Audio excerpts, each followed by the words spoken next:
मुंबई में एनसीपी नेता बाबा सिद्दीकी की हत्या के बाद एक बार फिर जेल में बंद कुख्यात गैंगस्टर लॉरेंस बिश्नोई का नाम सुर्खियों में आ गया है। इससे पहले पंजाबी सिंगर सिद्धू मूसेवाला के हाई प्रोफाइल मर्डर में भी उसका नाम आया था।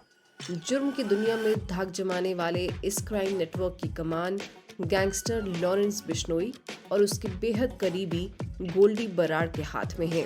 इन दोनों दोस्तों के गठजोड़ से भारत में शुरू हुआ उनका गैंग अब एक बड़े इंटरनेशनल क्राइम सिंडिकेट में बदल गया है।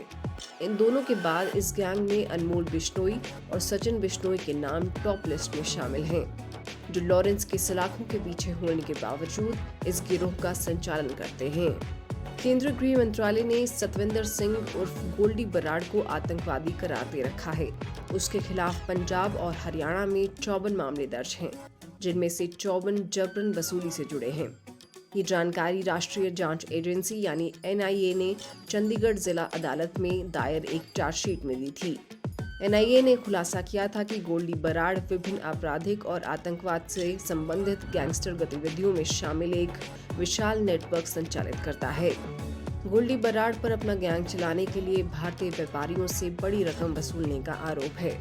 वर्तमान में वो पंजाब, चंडीगढ़ और अन्य जगहों पर अपनी गतिविधियों को आगे बढ़ाने के लिए उत्तरी राज्यों में मौजूद गैंगस्टर नेटवर्क पर निर्भर है।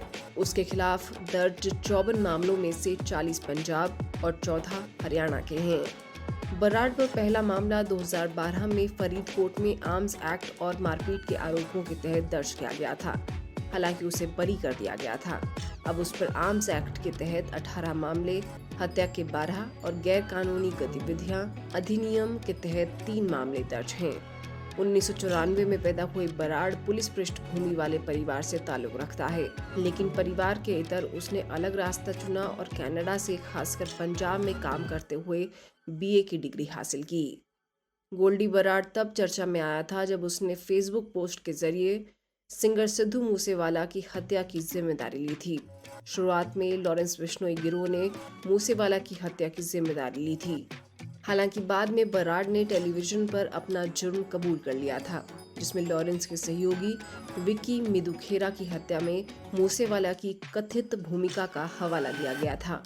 पिछले साल बराड़ ने बॉलीवुड सुपरस्टार सलमान खान को निशाना बनाने की बात कबूल करते हुए कहा था कि इसमें कोई संदेह नहीं है कि सलमान उनका अगला निशाना है। रैपर हनी सिंह को भी गोल्डी से जान से मारने की धमकी वाला वॉइस नोट मिला था। इसके बाद फौरन हनी सिंह शिकायत दर्ज करने के लिए दिल्ली पुलिस मुख्यालय पहुंचे थे। 1 मई 2024 को खबरें सामने आई थी कि बराड़ की अमेरिका में गोली मारकर हत्या कर दी गई है।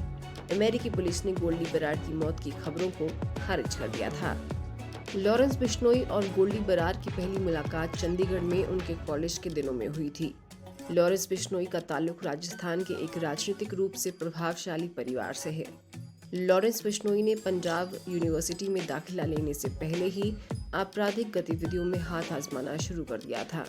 2010 के दशक की शुरुआत में उसके जबरन वसूली के रैकेट और हिंसक कारनामों ने ध्यान आकर्षित करना शुरू कर दिया था, जिससे वो उत्तर भारत के अंडरवर्ल्ड में एक खतरनाक अपराधी के तौर पर पहचान बनाने लगा था। पंजाब के फरीदकोट का मूल निवासी सतिंदर सिंह उर्फ गोल्डी बराड़ भी इसी तरह की पृष्ठभूमि से आता है। उसके पिता की वजह से उसके एक स्थानीय कांग्रेस नेता से राजनीतिक संबंध बन गए थे। चंडीगढ़ में पढ़ाई के दौरान कॉलेज में गोल्डी बराड़ और लॉरेंस की मुलाकात हुई थी। आपसी महत्वाकांक्षा और इलाके में जबरन वसूली रैकेट पर कब्जा करने की इच्छा ने दोनों की दोस्ती को मजबूत बनाने का काम किया। गोल्डी बराड़ जल्द ही बिश्नोई का भरोसेमंद सहयोगी बन गया था, जो खासतौर पर पंजाब में गैंग से जुड़े कई काम संभालता था।